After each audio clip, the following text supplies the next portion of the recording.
বিসমিল্লাহির রহমানির রহিম। রব্বি ইয়াসির ওয়ালা তুআসির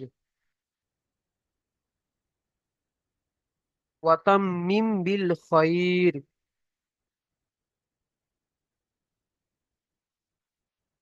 ওয়া বিকা নাস্তাঈন ইয়া ফাত্তাহ। রব্বি জিদনি ইলমা। রব্বি জিদনি ইলমা। রব্বি জিদনি ইলমা। দেখেন, আজকের আমাদের সবক হবে সবক নাম্বার 1। সবক নাম্বার 1। সবক নাম্বার 1-এ কি আছে? পৃথক পৃথক অক্ষর, অর্থাৎ পৃথক পৃথক অক্ষর, অর্থাৎ ছাড় ছাড় অক্ষর, আলাদা আলাদা অক্ষর। সবক নাম্বার 1-এ আছে আমাদের আলাদা আলাদা অক্ষর। আলাদা আলাদা অক্ষর কেমন? দেখেন, আমরা তখন ছোট্টবেলায় বাংলা বই বা ইংরাজি বই পড়েছি, তাই না? ছোটবেলায় জেনারেল শিক্ষায় আমরা বাংলা বই অথবা ইংরাজি বই পড়েছি। তখন দেখেন আমাদের আলাদা আলাদা অক্ষর ছিল, কেমনই? যেমন দেখেন, ওকার, আকার, ঠিক আছে? এগুলো হচ্ছে আলাদা আলাদা অক্ষর, অর্থাৎ ওকে বলা হয় স্বরবর্ণ। আর ব্যঞ্জন বর্ণ বাংলাতে আমরা কাকে বলবো? ক, খ, গ, ঘ, এগুলো হচ্ছে ব্যঞ্জন বর্ণ। এগুলো কিন্তু ছাড় ছাড় অক্ষর, তাই না? আমরা পড়ে এসেছি এগুলো ছাড় ছাড় অক্ষর। তো ঠিক তদরূপ আমাদের এখানে সবক নাম্বার 1-এ পৃথক পৃথক অক্ষর, অর্থাৎ ছাড় ছাড় অক্ষর, অর্থাৎ আলাদা আলাদা অক্ষর। তো আলাদা আলাদা অক্ষরকে ওখানে যেরকম পড়েছি স্বরবর্ণ ব্যঞ্জন বর্ণ, আমাদের এগুলো হলো আরবি বর্ণমালা। আরবি বর্ণমালা, ঠিক আছে? ওখানে আমাদের যদি এই যে আমার নাম রাইহান ভাই, ঠিক আছে, এমনই ভাবে, বা আমার নাম রাফিউল ভাই, বা আমার নাম আব্দুর রহমান ভাই, আমরা এটা লিখতে পারবো এবং বলতে পারবো। কেন? কারণ আমরা প্রথমে ওই যে ওকার আকার ক খ স্বরবর্ণ ব্যঞ্জন বর্ণ আমরা শিখেছি। তাই আমরা প্রথমে ছাড় ছাড় অক্ষরগুলো শিখেছি। সেই জন্য করে আমরা অক্ষরগুলো চিনতে পারছি যে আকার কেমনই হয়, ওকার কেমনই হয়, আকার কেমনই হয়, হস্যই কেমনই হয়, ক কেমনই হয়, খ কেমন আমরা শিখেছি। তো এইরকম ঠিক এখানেও ততটুকু আমাদেরকে শিখতে হবে, যে আমাদের আরবি বর্ণমালাগুলো আমাদেরকে শিখতে হবে এবং চিনতে হবে। দেখেন, তাহলে সবক নাম্বার 1-এ পৃথক পৃথক অক্ষর, ঠিক আছে? সবক নাম্বার 1-এ আমরা পৃথক পৃথক অক্ষর পড়ছি। দেখেন, পৃথক পৃথক অক্ষর এগুলো আমাদেরকে আরবি বর্ণমালা বলা হয়। দেখেন, এই যে আলিফ, বা, এই তা, তা, এই আরবি বর্ণমালা মোট 29টি অক্ষর। মোট 29টি অক্ষর, ঠিক আছে? আমরা পড়েছি স্বরবর্ণ কয়টি অক্ষর, ব্যঞ্জন বর্ণ আমরা পড়ে এসেছি। তো এখানে আরবি বর্ণমালা মোট 29টি অক্ষর। তো 29টি অক্ষর সব কিছু আপনাদের আজকের পড়ানো হবে না, ঠিক আছে? আজকের অর্ধেকটা, ঠিক আছে, আজকের অর্ধেকটা, তারপরে সবাইকে অর্ধেকটা। মানে যেহেতু আপনারা এখন নতুন, সেই জন্য করে, ঠিক আছে, আমাদেরকে আপনাদের বোঝার ক্ষেত্রে ভাগ করে দিয়েছে। সবক নাম্বার 1-এ আমরা অর্ধেক আরবি বর্ণমালা পড়বো, সবক নাম্বার 2-এ বাকিটা বর্ণমালা পড়বো। তাহলে এখানে দেখেন, দেখতে পাচ্ছেন আপনারা আরবি বর্ণমালাগুলো দেখতে পাচ্ছেন। আরবি বর্ণমালার নিচে আপনি একটু খেয়াল করে দেখেন, এই যে ক্রস চিহ্ন দেয়া আছে, চিকে, চিকে চিহ্ন, স্কোয়ার চিহ্ন দেয়া আছে। তারপরে দেখেন বার নিচে 1 লেখা আছে, তাই না? দেখেন জিমের নিচে 3 লেখা আছে, দেখেন 1 লেখা আছে। এই দালের জালের নিচে 3 লেখা, এরকম 3 লেখা আছে। এগুলোর মানে কি ইনশাল্লাহ আপনাদেরকে বুঝিয়ে দেওয়া হবে। ক্লাসটি কিন্তু গুরুত্বপূর্ণ সহকারে শুনবেন। এই যে এটাকে আমরা, দেখেন, এটাকে আমরা কি বলবো? আলিফ বলবো, ঠিক আছে? আলিফ। আলিফের নিচেই এই যে ক্রস চিহ্ন দেয়া আছে, ক্রস, অর্থাৎ চিকে চিহ্ন দেয়া আছে। এর মানে হলো আলিফ কোনো টান হবে না। আমাদের আরবি বর্ণমালা পড়তে গেলে টান টুন দিয়ে পড়তে হয়, তাই না? কোরআন শরীফের ব্যাপার তো। সেই জন্য করে দেখেন আমাদের আরবি বর্ণমালা একটু টান টুন দিয়ে পড়তে হয়, তাই এটাকে আমরা বলবো আলিফ। দেখেন আলিফের নিচে এই যে স্কোয়ার চিহ্ন দেয়া আছে, এর মানে হলো যে আমরা আলিফকে টান দেব না। ঠিক আছে, এখানে আমাদেরকে কিন্তু ভালোভাবে বুঝতে হবে এবং দেখতে হবে। ঠিক আছে, কারণ কোরআন শরীফের মধ্যে কিন্তু এরকমই স্পট চিহ্ন দেওয়া থাকবে না। ঠিক আছে, এখানে এক লেখা থাকবে না বার নিচে। ঠিক আছে, এখানে শুধু আপনাদেরকে বুঝিয়ে দেওয়া হয়েছে, আপনারা বুঝে নিন কোনটা কত আলিফ পরিমাণ টান, আর কোনটা কেমন ভাবে পড়া হবে, আর কোনটা কত আলিফ পরিমাণ টান। ঠিক আছে, এখানে তাহলে টান হবে না। বার নিচে এক লেখা আছে, মানে এখানে এক আলিফ পরিমাণ টান দিয়ে পড়তে হবে। এক আলিফ পরিমাণ টান দিয়ে পড়তে হবে। তো এই এক আলিফ পরিমাণ টানটি কতটুকু আপনাদের মনে প্রশ্ন আসতে পারে না? যে ঠিক আছে এক আলিফ পরিমাণ টান দিয়ে পড়বো তো, কিন্তু কতটুকু টান? আমি কি বা এরা এইরকম ভাবে টান দেবো? এখানে এটা বা, এটাকে বলা হয় বা। তো আমরা কি এইরকম ভাবে টান দিয়ে পড়বো? বা না, একটা নির্দিষ্ট সময় আছে যে এতটুকুই টান দিতে হবে, সেটা হচ্ছে এক আলিফ পরিমাণ। তো এক আলিফ পরিমাণ কতটুকু? সবাই ভালো করে খেয়াল করেন, আমার হাতের দিকে তাকান, দেখেন এই যে আমি হাত আছে দেখেন, এই যে আমি হাতটাকে বন্ধ করছি, এই যে হাতটাকে বন্ধ করছি, যেই সময়টুকু এই বন্ধ করা, এই খোলা থেকে নিয়ে বন্ধ করার সময়টুকু যে পরিবর্তন হলো, অতটুকু হচ্ছে একালিফ পরিমাণ টান। যেমন দেখেন আমি এখানে পড়ছি বা, তা, সা, এটা হলো একালিফ পরিমাণ। সবাই বুঝতে পেরেছেন? এটা হলো একালিফ পরিমাণ টান। ঠিক আছে, তারপরে দেখেন এখানে আছে, এটাকে বলা হয় জিম। জিমের নিচে দেখুন তিন লেখা আছে। এই তিন লেখার মানে কি? তিন আলিফ পরিমাণ টান দিয়ে পড়তে হবে, তিন আলিফ। কেমন ভাবে? তিনবার হাতটিকে বন্ধ করতে হবে, খুলতে হবে, বন্ধ করতে হবে, খুলতে হবে, তিনবার। কেমন? জিম। বুঝতে পেরেছেন? আবার দেখেন জিম। এমন, এটা হলো তিন আলিফ পরিমাণ টান। এক আলিফ পরিমাণ টান কেমন? বা, তা। আশা করি সবাই বুঝতে পেরেছেন। তাহলে ক্লিয়ার আমরা, যে কোন অক্ষরটি কোন কত পরিমাণ টান হবে, আমাদের ক্লিয়ার। দেখেন তাহলে আমরা এখানে দেখেন, দেখেন এখানে সোয়াদ পর্যন্ত আছে, আমাদের আলিফ থেকে নিয়ে ইয়া পর্যন্ত পড়া হবে। তো এখানে হাফ অক্ষর দেওয়া হয়েছে আলিফ থেকে নিয়ে জোয়াদ পর্যন্ত। ঠিক আছে, অর্ধেক দেওয়া হয়েছে। মানে আরবি বর্ণমালা যে 29টা অক্ষর, 29টা অক্ষরের মধ্যে হাফ বা অর্ধেক দেওয়া হয়েছে, 15টি অক্ষর এখানে দেওয়া হয়েছে। ঠিক আছে, তো আপনাদের মনে হুজুর 15টি অক্ষর এখানে দিয়েছেন, তাহলে আর 15টি অক্ষর কোন জায়গায় গিয়ে শিখবো? ইনশাল্লাহ আর 15টি অক্ষর সবক নাম্বার 2 আসবে, অর্থাৎ আপনাদেরকে পড়ানো হবে সোমবার দিন। ঠিক আছে, তো দেখেন, আর যদি এই সবকটি, এই যে আলিফ থেকে আমি আজকে যে সবকটি পড়াবো আপনাদের, যদি এটা বুঝতে না পারেন ইনশাল্লাহ, তাহলে সোমবার দিন আবার এই সবকটি আপনাদের পড়ানো হবে। ঠিক আছে, দেখেন তাহলে এখানে হলো, তাহলে আমরা বুঝে গেলাম যে এখানে কোনটা কত আলিফ পরিমাণ টান। দেখেন এখানে হা, আর নিচে এক লেখা আছে। দেখুন প্রত্যেকটি অক্ষর নিচে দেখেন, এখানে তিন লেখা আছে, এখানে তিন লেখা আছে, এখানে তিন লেখা আছে। মানে এগুলো, যেগুলো এক লেখা আছে এক আলিফ পরিমাণ টান, আর যেগুলো তিন আছে তিন আলিফ পরিমাণ টান। তাহলে সবাই বুঝতে পেরেছি? ঠিক আছে, সবাই বুঝতে পেরেছি। আচ্ছা একজন মিউট খুলে বলবেন তো।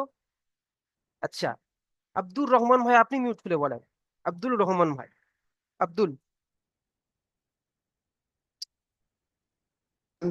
বলবো বলবো আব্দুল, আব্দুল রহমান ভাই আপনি মিউট। শুনতে পাচ্ছেন? শুনতে পাচ্ছ? জি শুনতে পাচ্ছি। আচ্ছা, জি বলেন। জি।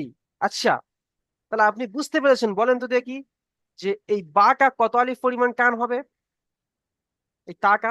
বাটা টান হবে এক, এক এক আলিফ। আলিফ পরিমাণ। হ্যাঁ, আচ্ছা, এই যে এই অক্ষরটি, এই জিম আছে, এই যে এই অক্ষরটি কত আলিফ পরিমাণ টান হবে?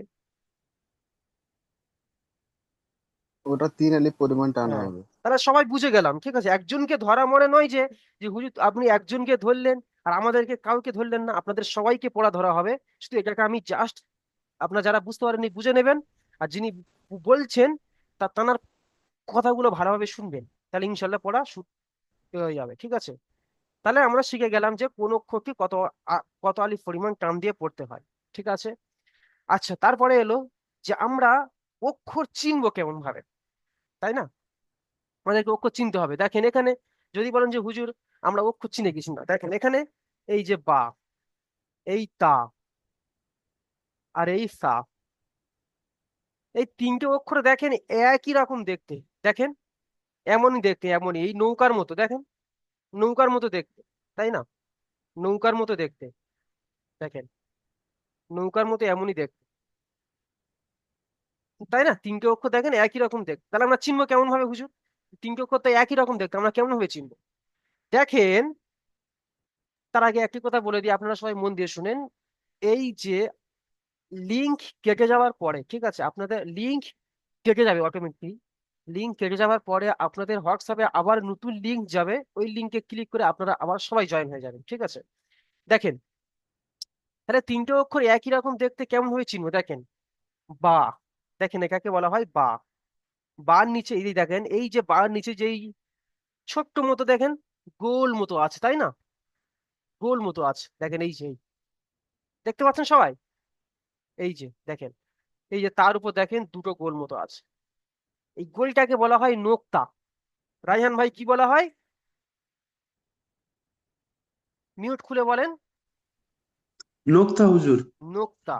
এই যে নোক্তা কোনগুলো বলেন তো দেখি, বলেন। এই যে নিচের ছোট্ট গোলগুলো, হ্যাঁ, ছোট্ট নিচে যে করে। ছোট্ট ছোট্ট গোলগুলো আছে, নিচে কারোর উপরে আছে, দেখেন কারোর নিচেই আছে, কারোর উপরে আছে, দেখেন জি হুজুর, কারোর পেটে আছে, জি আবার দেখেন কারোর পেটে আবার আছে, মাঝখানে, বীজখানে। জি হুজুর। তাহলে এগুলোকে বলা হয় নোক্তা। তাহলে শিখে নিলাম নোক্তা। নোক্তা কাকে বলে? এবার দেখেন আমরা অক্ষর কেমন ভাবে চিনবো, প্রত্যেকটি কথা আপনাদের ধাপে ধাপে আমি আপনাদেরকে বুঝিয়ে বলবো, আপনারা শুধু মাথার ভিতরে ঢুকিয়ে নেবেন, ব্রেনের ভিতরে ঢুকিয়ে নেবেন। তাহলে নোক্তা শিখে নিলাম। তো এবার বলছি, এই যে তিনটে অক্ষর, এই যে হচ্ছে এটা সা, এটা হচ্ছে বা, এটা তা, আর এটা সা। সা, এই তিনটে অক্ষর একই রকম দেখতে, নৌকার মতো, তাহলে বুঝবো কেমন হবে? আমরা চিনবো নোক্তা দেখে। এই যে নিচেই ছোট্ট মতো গোল করা আছে, এই যে নোক্তা, এই নোক্তা দেখে আমরা চিনবো। তো কেমন হবে দেখেন, বার নিচেই দেখেন এক নোক্তা, দেখেন বার নিচে এক নোক্তা, তার উপরে দেখেন দু নোক্তা। আরো ভালো করে বোঝা আপনাদের, দাগ কেটে কেটে দেখেন, দেখেন প্রথমে দেখেন বা, বার নিচে দেখেন একটা নোক্তা আছে, তাহলে এখানে একটা নোক্তা বসিয়ে দিলে, একটা নোক্তা বসিয়ে দিলে বা। তাহলে বা চিনলাম আমরা, যে নৌকার মতো দেখতে পাঁচ রকমের হয়। একটা বা, তা, সা, নুন, আর একটি হলো, আসবে পরে আসবে ইনশাল্লাহ, ওটা বলে দেবো। তো এখন আপাতত আপনাদের দেখেন এখানে তিনটে অক্ষর দেখাচ্ছে, আর দু নম্বর সবাইকে আরো দু- দুটি অক্ষর আছে, এমনই অক্ষর এই নৌকার মতো দেখতে, ঠিক আছে? মোট পাঁচ রকমের অক্ষর। তো দেখেন এখানে তিনটে অক্ষর দেখেন একই রকম দেখতে। তো বার নিচে এক নোক্তা, আমরা যদি এরকম নৌকা করে যদি একটা নিচে নোক্তা দিয়ে দিই, তাহলে এটা বা হয়ে গেল। উপরে যদি দুটো নোক্তা দিয়ে দিই, এমন ভাবে দুটো দেখেন, এই যে দুটো নোক্তা, তাহলে এটা হয়ে গেল তা। কি তা? দুটো নোক্তা উপরে, দুটো নোক্তা জানো, এটা নয় যে নিচেই দুটো নোক্তা দিলে তা হয়ে যাবে না, উপরে, ভালো করে এগুলো খেয়াল করবে, ঠিক আছে? উপরে যদি বার যদি নিচেই একটা নোক্তা দিই, বার এক, নিচেই একটা নোক্তা দিলে বা, আর যদি তার উপরে দুটো নোক্তা দিই তাহলে তা, তাহলে হয়ে গেল, ঠিক আছে? তাহলে বা আর তা আমাদের শেখা। এবার দেখেন সা, এই যে অক্ষরটি সা, সার উপর দেখেন তিনটে নোক্তা। আমরা যদি এই নৌকা করে যদি এখানে যদি তিনটে নোক্তা দিয়ে দিই, তাহলে হয়ে গেল সা। সার উপরে তিনটে নোক্তা, তাহলে বুঝে নিলাম। তাহলে কি বুঝলাম দেখেন, যে বা, বার নিচে একটা নোক্তা, তার উপরে দুটো নোক্তা, আর সার উপরে তিনটে নোক্তা। বাকে একালিফ পরিমাণ টান দিয়ে পড়বো, তাকে একালিফ পরিমাণ টান দিয়ে পড়বো, তাকেও একালিফ পরিমাণ টান দিয়ে পড়বো। তাহলে বুঝে নিলাম, তাহলে বা তা সা বুঝে নিলাম।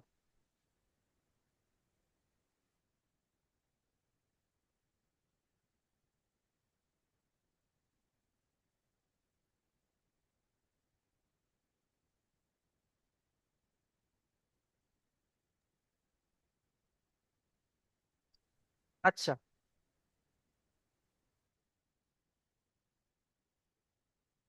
পাইরুল মঙ্গল ভাই, পাইরুল মঙ্গল ভাই আপনি মিউট খোলেন তো দেখি।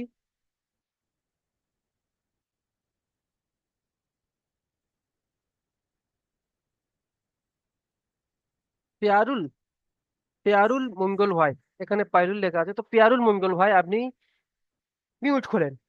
যদি মিউট খুলতে না পারেন তাহলে আমার কথা কি শুনেন, যদি মিউট খুলতে না পারেন তাহলে দেখবেন আপনার ফোনে স্ক্রিনে কাজ করেন, কাজ করার পরে নিচের দিকে দেখেন বাম দিকে একটা মাইক মতো অপশন দেয়া আছে, মাইক মতো, মাইক মতো অপশন দেয়া আছে।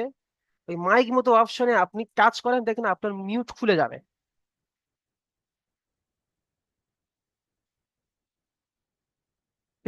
পেয়ার আলী মঙ্গল ভাই, পেয়ারুল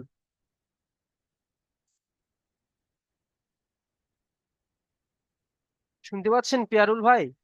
আপনি আপনার ফোনের স্ক্রিনে একবার টাচ করেন, টাচ করার পরে নিচের দিকের বাম দিকে দেখবেন, নিচের বাম দিকে মাইক মতো একটা অপশন দেয়া আছে, এই মাইক মতো অপশনে আপনি টাচ করেন।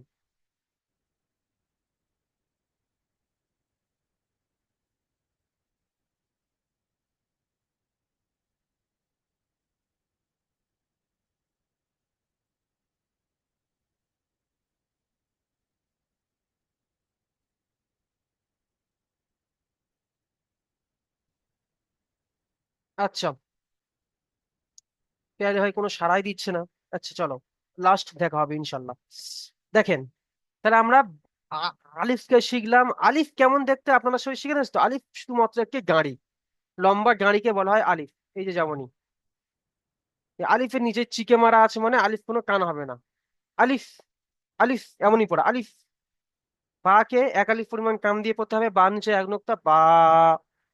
তা আছে দেখেন, তাকে এক আলিফ পরিমাণ কান দিয়ে পড়তে হবে তা। তাকে এক আলিফ পরিমাণ কান দিতে হবে, সার উপরে তিন নোক্তা সা। ঠিক আছে, তাহলে আমাদের ক্লিয়ার।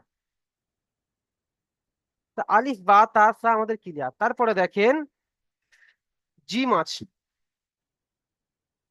এই যে এটাকে বলা হয় জিম, এটাকে বলা হয় হা, এটাকে বলা হয় খ।